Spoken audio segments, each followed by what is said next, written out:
breakthrough solutions implemented in the right place at the right time. Our advantage is groundbreaking software complemented by ingenious hardware for commercial and industrial real estate, prestigious office buildings, cutting-edge industrial sites, prodigious logistics centres, complex endeavours that require knowledge and experience, modern shopping malls. There's a way to complete every assignment. We provide the way. We are Velis.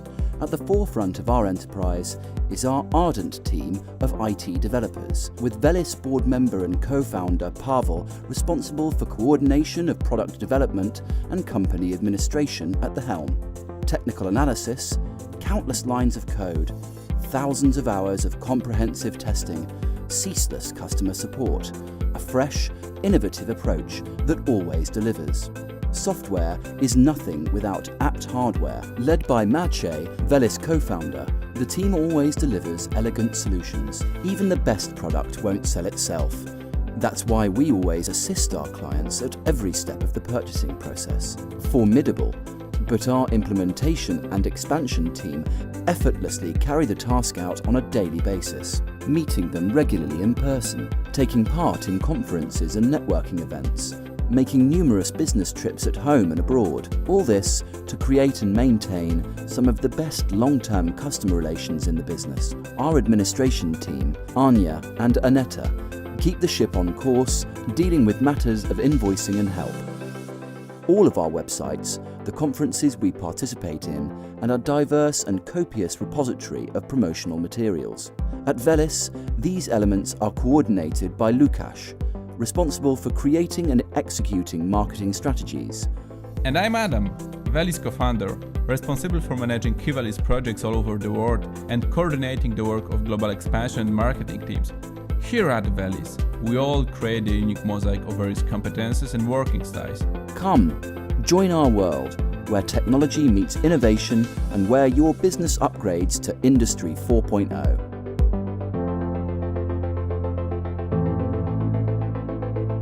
Bueno, aquí seguimos y tenemos dos conferencias y uno de nuestro conferencista magistral que viene desde Polonia y es el fundador.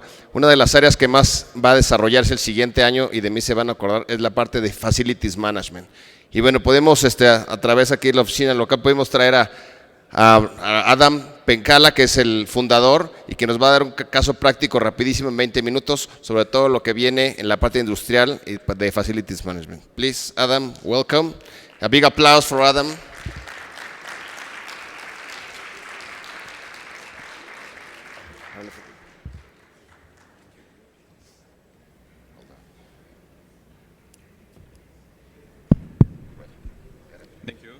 Thank you. It was really surprised that this video was played. I was 10 years ago, much younger, but generally, thank you for inviting me here. I'm really happy that I can share some experience from the last 12 years from our business. We are Proptech provider.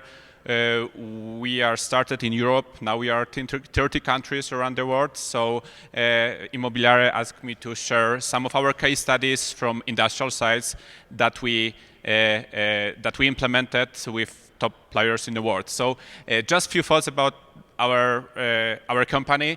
We are across 30 countries now. Our buildings are usually mostly there is a commercial industrial real estate market that we cover. Now there is 13,000 buildings that use our solutions, so we are quite happy with our journey. Now we are also in Mexico and Latin America. That's why we are here. We can share our experience from different markets and try to support you with the transformation. Generally, we have 400 projects. Quite a big portion of it is now industrial. It's booming, like everywhere. It's connected with the previous speakers. We also, because of this booming industry here, we set up the branch in Mexico. So we have on-the-ground team. So happy to introduce them also here. Two projects that I want to share with you today are really top players in the world, trendsetters, especially Prologis is one of our biggest customer, which also are here in Mexico. We have with them almost entire global portfolio, more than 3,000 buildings, so there was quite a big project for us. I believe because they are so ahead of majority of the competitors, especially regarding the technology, the quality of the services, we can share some good thoughts and good practices that we have done with them from the last 5-6 years. They are owners and operators, so this is quite important that they have property management in-house. They also have facility management in-house, so they want to take care of entire process and control it, monitor, and be the best for serving their tenants. They have now 60 million square meters, so it's huge portfolio. We are serving every property in the world beside Asia nowadays. The second project that I want to share is the Logicor, is the Blackstone logistic platform in Europe, also quite big. We have implementation across different countries with them. I want to share these two case studies because they have common goals, they have common outputs, and the common challenges that we need to overcome. So they have a little bit different structure, more common one, which they outsource property and facility management. So they have the agencies, they have subcontractors. So it's quite important, especially when we implement the solutions. The project targets. Generally, the core is always the tenant, and we already discussed a little bit about the experience. It is not only the property, not only the real estate, but also the experience of your tenants, of your occupiers. So that was the key, and we start from that. Then there is having more control over property services. This is what also have a great impact on their business. So even if there is something in-house, but having such a large portfolios, it needs to be transparent. We need to have data that we can analyze. The third is cost reduction. That's natural in this kind of projects. We do not implement Proptech because it's nice, because it's sexy. We implement it because we need to help our customers make more business. And the last is data. Now the owners, investors, managers understand the ownership of the data is the key. So in the past, there was fragmentation throughout the different solutions provided by our vendors, provided by our managers of our buildings. We have different standards across our portfolio. It was very hard to capture, and the ownership wasn't so simple, and we lose a little bit of control. That's why nowadays the owners, investors want to take over the control of the data. The two solutions that was implemented in both of the these use cases are Single FM, which is our core solutions for tenant relations, building operations, IoT, ESG reporting. That's the core one. The second, which I just want to mention, is the automation of vehicles, enters and exits. There's a quite big booming industry now, which is transfer the physical security into the technology. Also here in Mexico, you have quite a big security industry. There's a quite big portion of the costs for the owners and for the tenants. So there is a lot of opportunities to automate it, to make it better, and to also more cost effective. The solution that I want to focus is Single FM. So this is an example from Logicor. The core was what would be seen by our tenants, by our occupiers. We need to create a great experience for them. In the past, there was simple help desk requests, something that was not very valuable for them. They don't want to use it. Nowadays, the good practices from office centers, from shopping centers, comes to logistics. They want to create the same experience for their occupiers like in the past we tried to do with office buildings. So we started with something big, with a number of features that could be selected by each tenant. We monitor their feedback. We share with them events that Logicor organize, like in the office buildings. We collect the documents. We have cost approval process. So there is a lot that could be selected.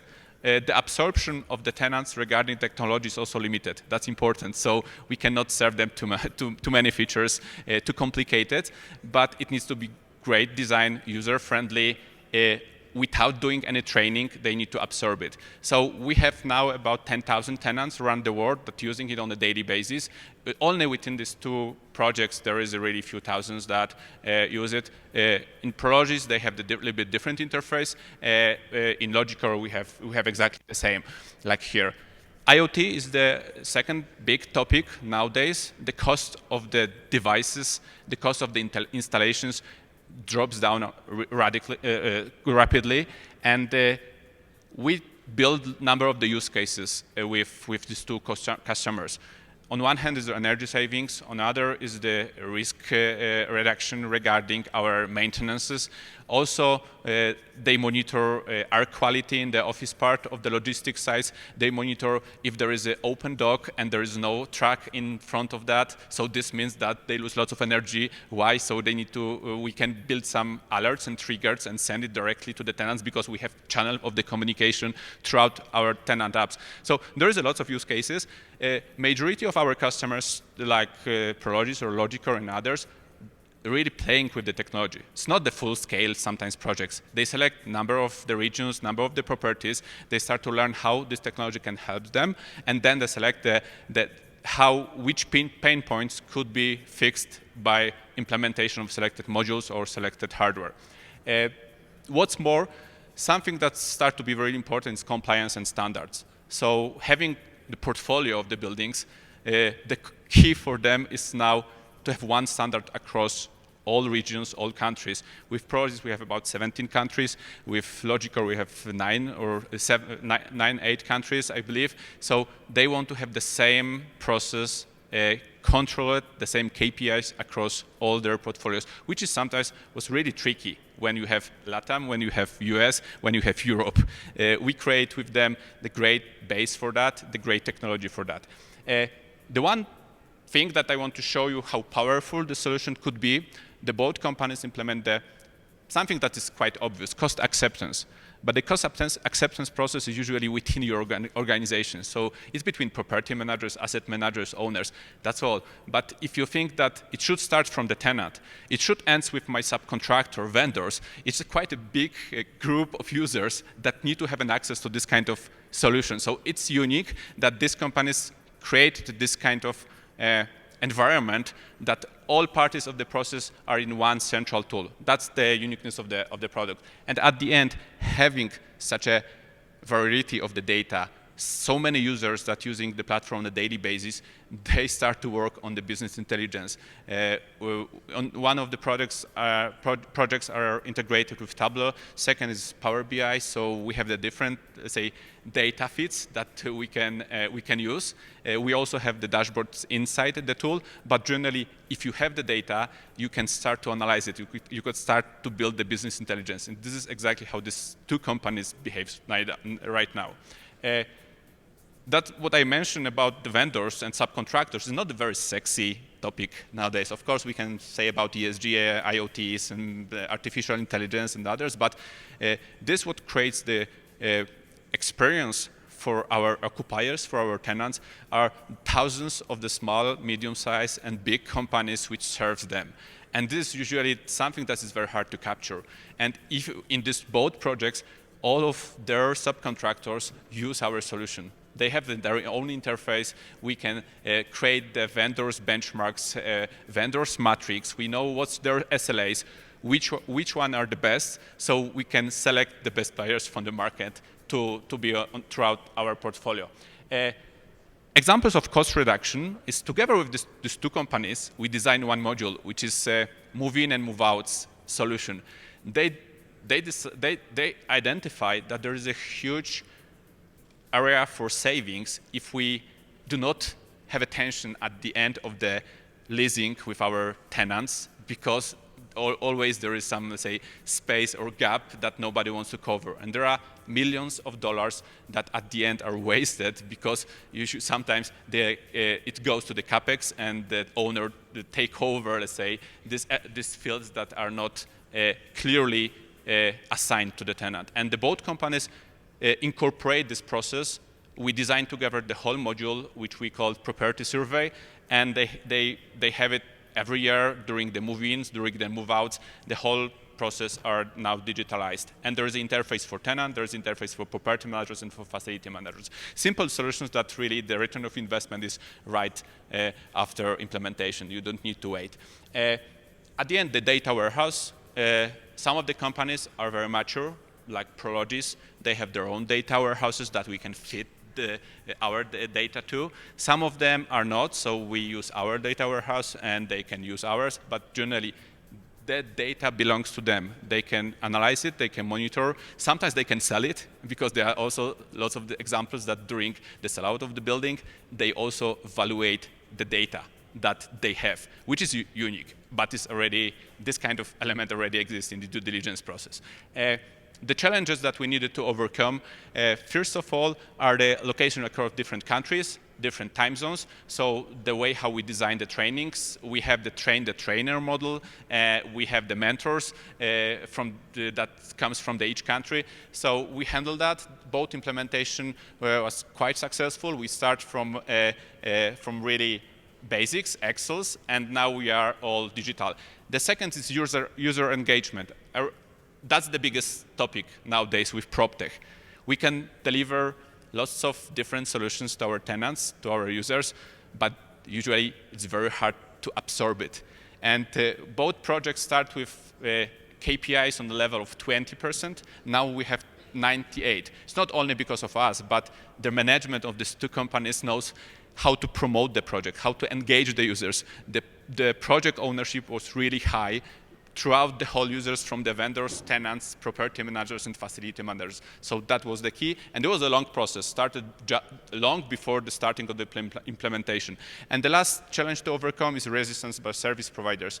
There's thousands of them, small companies, not very digitalized, large ones, which has their own solutions. So for the small ones, we need to be really gentle. For the large ones, we need to have the connections and integrations well prepared. So all these things matters at the end to have the whole ecosystem. Output. The quick wins was quality of the services, efficiency of the services, cost reduction, and increase the satisfaction rate of our tenants. That was something that was achieved quite in a few months after the implementation. The long-term goals are the ownership of the data, standardization, which is not the process that you can do it in one day, and also increase the property value and reducing the business risk. We work quite a lot with the risk managers. We integrate with risk management solutions, so it's also the topic that could be included in this kind of projects. What's next? In commercial, in industrial real estate, we see the three big topics. First of all, of course, ESG. Our part of ESG is reporting and software that support that element. So everybody's struggling now, and we have lots of workshops around the world, how to take over the data from each property that we have. We have smart metering in one, in other we haven't got nothing, in third one we have BMS, and we have the different standards, so we have to capture the data somehow. There is a way for doing that, there are integration that are well prepared. Also, there are the manual process that sometimes you need to turn on, but you have to first know how to collect the data, not only from the meters, but also from waste management, only for the standard metrics of the buildings, and then you can start to think about benchmarking and reporting. IoT, I mentioned about that, and data analytics. When we start the project, we know where is the end goal, but we also collect much more data that we thought what we need right now. And this, what we can do it in the future, it shows like pandemic, it shows inflation. There are different moments in the past show us that we use the data in a completely different way that we thought at the beginning of the project. The most important is that we have the data well structured in one place in one data warehouse. So thank you. It was quick, but I know that Mariachi is right around the corner. I have one favor to ask you. Can I invite here my business partner here, which opens the Velis Latam, because during the day we have quite a nice lottery, and more than 100 people registered and want to win the prize. So I take over the microphone to JC, who is manager and leader of the branch, our branch in Latam. Thank you very much for listening to me, and thank you for the invitation. Thank you very much. Thank you, Adam, so much for being here, considering it's like 2 a.m. in Poland, so I think you did a great job. Muchas gracias, Guillermo, Érico, por la invitación. Muy contentos de estar aquí. Mi nombre es Juan Carlos Rico y junto con Philip Caruala somos los representantes de Belis en México y Latam. Por ahí está parte del equipo Sebastián, que también vino de Polonia, y Víctor y Juan Pablo. Voy a ser muy breve. Gracias a todos los que se registraron a la rifa del Apple Watch y los AirPods. Ya tenemos a los 2 ganadores y justo ahora voy a anunciarlos. ¿Empiezo por el Apple Watch o los AirPods? AirPods, ok. Entonces el ganador de los AirPods es Juan Arnau de Casali, que es también de una empresa de Proptech. Vamos a entregarlos en el stand que estamos aquí afuera, en el stand número 30. Si está por aquí Juan o si alguien lo conoce, pues le puedo avisar que… Allá está. Bueno, felicidades, Juan. ¿Ya se fue? Gracias. Y la ganadora del Apple Watch es Mayra Olvera de Neximo, que también estuvieron participando con un stand. Así que si alguien la conoce o tiene manera de avisarles, y nosotros también le llamamos por teléfono. Vamos a estar un ratito aquí afuera, si alguien gusta acercarse a platicar, con mucho gusto. Y thank you so much, Adam, for the speak. Thank you. Muchas gracias.